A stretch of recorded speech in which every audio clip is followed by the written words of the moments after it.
Hello नमस्कार to all nursing officers. आप सभी का स्वागत है नर्स प्रो गुरुजी चैनल में। मैं हूं निर्मल सिंह। आज की क्लास अपनी होने जा रही ईसीजी के बहुत ही फेवरेट टॉपिक के ऊपर।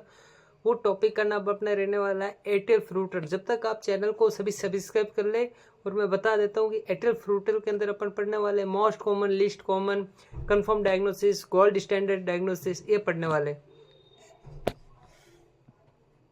तो देख लेते हैं नर्सिंग ऑफिसर्स कि एयरटेल फ्लूटर के अंदर जो हॉलमार्क साइन है, जो saw tooth flutter wave in inferior leads के अंदर देखने को मिलेगा आपको। जो लीड्स की बात करें अपन, जो वेस्ट विजिबल किसके अंदर होगा, अगर इंफेरियर लीड की बात की अपन ने तो उसके अंदर सेकंड, थर्ड और एवीएफ, ठीक है ना, ये ध्यान रखना, ये वेस्ट विजिबल देखने को मिलेगा।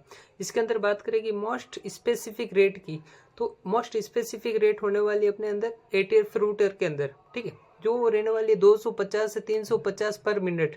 यानी अपन इसको याद कर सकते हैं कि फ्लूटर के अंदर जो रेट है 300 प्लस माइनस 50 रहने वाली है ना। मोस्ट कॉमन एवी कंडक्शन की बात करें तो मोस्ट कॉमन एवी कंडक्शन देखने को मिलेगा 2:1 ब्लॉक रेशियो, ठीक है ना। उसके अंदर अपने वेंटिकल रेट की बात कर लेते हैं नर्सिंग ऑफिसर, तो 150 पर मिनट रहने वाली। ये देखो अपने यहाँ देखने को मिला है कि ECG normal sinus rhythm ECG कैसा देखने को मिलता है, और एयरटेल फ्लूटर ईसीजी क्या देखने को मिलता है, ठीक है, क्लियर। अब एयरटेल फ्लूटर के अंदर जो सर्किट सिस्टम होता है वो मैं बता देता हूँ नर्सिंग ऑफिसर के, डिपेंडेंट टाइप का सर्किट सिस्टम होता है, ठीक है ना। ये एग्जाम का फेवरेट पॉइंट रहने वाला है इस ईयर, जो नॉट से 10th 11th एग्जाम होने जा रहा है। इसके अंदर बात करेंगे डिपेंडेंट रहने वाला है, तो सीटीआई टाइप का डिपेंडेंट रहेगा। कौन सा? सीटीआई टाइप का, यानी केवो ट्राइकस्पिड इस्थमस डिपेंडेंट, क्लियर। अब बात कर लेते हैं कि gold standard treatment for typical Airtel flutter क्या रहने वाला है। तो मैं बता देता हूँ कि एटीआई का एयरटेल फ्लूटर का रहने वाला है एब्लेशन, सीटीआई एब्लेशन, जो 95% से मैक्सिमम सक्सेस रेट है, क्लियर। ये बात कर ली अपन ने। अब देख लेते हैं कि गोल्ड स्टैंडर्ड डायग्नोस्टिक टेस्ट जो इलेक्ट्रोफिजियोलॉजी टेस्ट रहने वाला है, यानी अपन को या ईसीजी नहीं मिलने को मिलेगा, है ना। गोल्ड स्टैंडर्ड टेस्ट की बात की अपन ने तो इलेक्ट्रोफिजियोलॉजी स्टडी देखने को मिलेगी, जिसे अपन ईपीएस टेस्ट भी बोला जाता है शॉर्ट फॉर्म में। इसमें बेस्ट मैपिंग होती है किसकी? सर्किट की, जो माइक्रो री एंटी सर्किट होता है ना। अब बात कर लेते हैं कि एडिनोसिन है जो किसी भी टाइप का है, जो टर्मिनेट नहीं कर सकता है फ्लूटर को, क्योंकि ये अनमार्क्स फ्लूटर वेव होती है।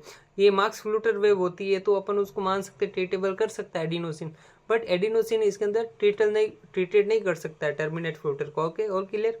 अगर पेशेंट अनस्टेबल है तो उसमें क्या देना है आपको? इमीडिएटली सिंक्रोनाइज डीसी देना है, ठीक है ना। उससे कार्डियोवर्जन भी कहा जाता है। तो कितने जूल देना होगा नर्सिंग ऑफिसर्स?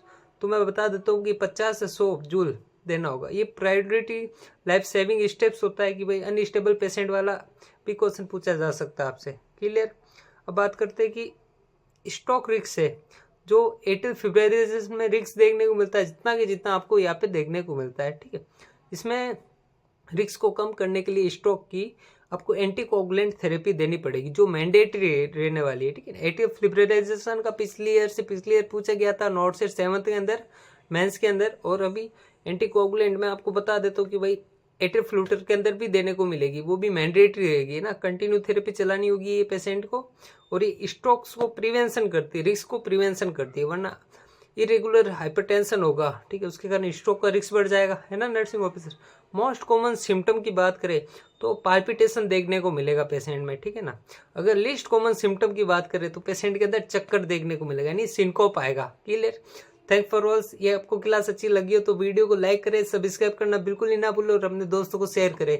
इसी तरह अपडेट जानने के लिए आप कंटिन्यू क्लास लेके आ रहे। थैंक्स।